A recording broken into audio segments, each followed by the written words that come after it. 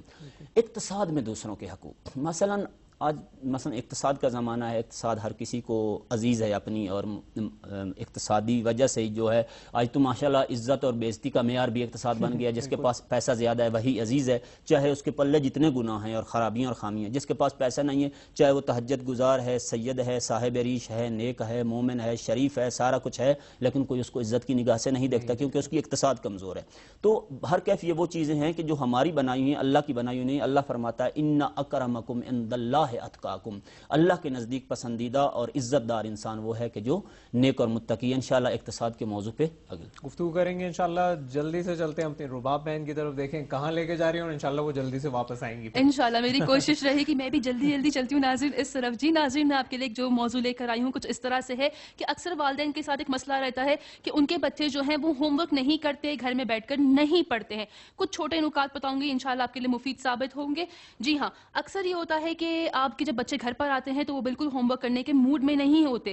آپ کو ان کو سمجھنا پڑے گا. کیا جب آپ بچے تھے آپ کو کھیل کود جو ہے وہ ہوم ورک سے زیادہ پسند نہیں تھا نا؟ تو اپنے بچوں کو آپ سمجھیے، ان کے لیے بھی کھیل کود یا پھر وہ پلے اسٹیشن یا اس طرح کے جو کھیل ہیں انہیں ہوم ورک سے زیادہ ان کے لیے دلچسپی رکھتے ہیں. تو آپ اس بات کو سمجھیں، انہیں موقع دیں کھیلنے کا اور ساتھ ساتھ پڑھنے کا. کبھی اس طرح نہ ہو کہ آپ ان کو صرف ڈانٹتے رہیں کہ نہیں آپ نے پڑھنا ہے اور کھیل کود بالکل جو ہے اس کی چھٹی کر دی جائے. اس طرح سے بالکل مت کیجیے گا. پڑھتے ہیں اگلے نقطے کی طرف، اور کچھ اس طرح سے ہے آپ کے بچے جب اسکول سے آتے ہیں تو فوراً اپنے بچوں کو آپ لے کر نہ بیٹھ جائیں پڑھائی کے لیے، بلکہ اسکول میں اور گھر کی پڑھائی میں جو ہے تقریباً وہ فاصلہ ہونا چاہیے 2 گھنٹے کا. انہیں کھانا کھلائیں، انہیں آرام کے لیے کہیں، انہیں کھیلنے دیں، لیکن انہیں فوراً جو ہے پڑھنے کے لیے بیٹھنے نہ بولیں کیونکہ ان کا جو ہے دل اکتا جائے گا اور وہ بالکل پڑھائی جو ہے دل لگا کے نہیں کریں گے. اس کے علاوہ آپ نے کیا کرنا ہے، اپنے بچوں سے بات چیت کریں کہ انہیں جو ہے کون سا موضوع زیادہ پسند ہے. انہیں میتھس پسند ہے یا انگلش پسند ہے یا اردو پسند ہے، پہلے اسی سبجیکٹ کے ساتھ ان کے ہوم ورک کو جو ہے آپ شروع کریں تاکہ وہ دل لگا کے پڑھ سکیں. اس کے علاوہ اپنے بچوں کے ساتھ جو ہے ان کی تعریف کی جائے. اکثر اس طرح ہوتا ہے والدین جو ہے بچے نے ایک جو ہے سم غلط وہ کر دیا، حل کیا، لیکن والدین جو ہے فوراً ڈانٹتے ہیں انہیں اور بولتے ہیں تمہیں تو آتا ہی نہیں ہے. سب سے بڑا مسئلہ یہیں پر آتا ہے، تمہیں تو آتا ہی نہیں ہے. اپنے بچوں کے ساتھ اس جملے کا استعمال بالکل نہ کیا جائے، بلکہ انہیں سمجھایا جائے. سمجھانے کے بعد انہیں جو ہے بتایا جائے کہ آپ نے کس طرح سے یہ کام کرنا ہے. ناظرین وقت محدود تھا، میں معافی چاہتی ہوں. یہاں پر ساتھ مل کر ہم لیں گے ایک وقفہ، اس کے بعد پروگرام کو آگے بڑھائیں گے.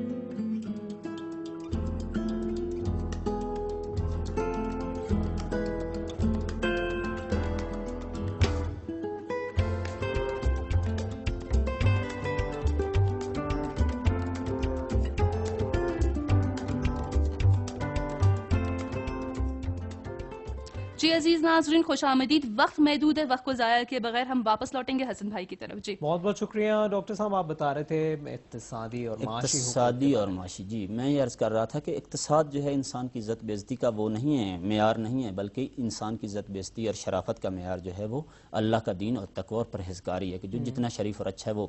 خیر اقتصاد کے ضمن میں آج دیکھتے ہیں کہ کس قدر اقتصاد کے اندر دوسروں کے حقوق ضائع ہو رہے ہیں. مثلا آپ دکان سے کوئی شے خریدنے جاتے ہیں، آپ کو دکھایا کچھ اور جاتا ہے، دیا کچھ اور جاتا ہے. اسی طرح سے مثلا ملاوٹ کی جاتی، بہت ساری چیزیں. ایک مرتبہ پیغمبر گرامی اسلام مدینہ شہر میں داخل ہوئے، دیکھا ایک شخص گندم بیچ رہا تھا. پیغمبر اس کے پاس رک گئے. گندم اس نے زمین پہ سجا رکھی تھی، اوپر سے گندم اس نے اچھی لگائی ہوئی تھی، اندر گندم گھن والی تھی اور مثلا اچھی نہیں تھی. پیغمبر نے ایک مرتبہ اپنا ہاتھ گندم کے نیچے تک ڈالا اور نیچے سے گندم اٹھا کے جو ہے اس بندے کو دکھایا کہ یہ کیا ہے. تو شرما گیا، نیچے اس نے سر جھکا لیا. پیغمبر نے فرمایا دیکھو اپنی اقتصاد کو حلال طریقے سے کماؤ، حرام طریقے سے نہ کماؤ. اور اگر تم ایسے یعنی دکھاؤ گے کچھ اور بیچو گے کچھ اور، تو یہ تمہارا رزق حلال حرام میں تبدیل ہو جائے گا. جو تمہارا باطن ہے اسی کو آپ سامنے رکھیں، پیش رکھیں. ڈاکٹر صاحب معاف کیجیے گا، ہم لوگوں کو اشارہ ہو رہا ہے کہ وقت ہم لوگوں کے پاس بہت نہیں رہ گیا ہے، تو ہم آپ سے واقعی معذرت خواہ ہیں، آپ کی گفتگو ادھوری رہ گئی، لیکن میں آپ سے وعدہ کرتا ہوں کہ انشاءاللہ بہت جلد اس موضوع پر ہم لوگ تفصیلی طور پر گفتگو کریں گے. اور آپ ناظرین سے بھی معذرت خواہیں، لیکن بہرحال یہاں تک ڈاکٹر صاحب کی گفتگو یقیناً آپ لوگوں کے لیے مفید ثابت ہوئی. آپ لوگوں سے بھی ہم یہی وعدہ کرتے ہیں. چلتے ہیں رباب بہن کی طرف. ہم بھی معذرت چاہتے ہیں، آپ کا بھی شکریہ، ڈاکٹر صاحب کا بھی شکریہ ادا کرتے ہیں. عزیز ناظرین، یہاں پر وقت ہوا ہے، فوراً سے ہم نے لینا ایک وقفہ اور اس کے بعد پروگرام کو ہم آگے بڑھائیں گے. ہمارے ساتھ رہیے گا.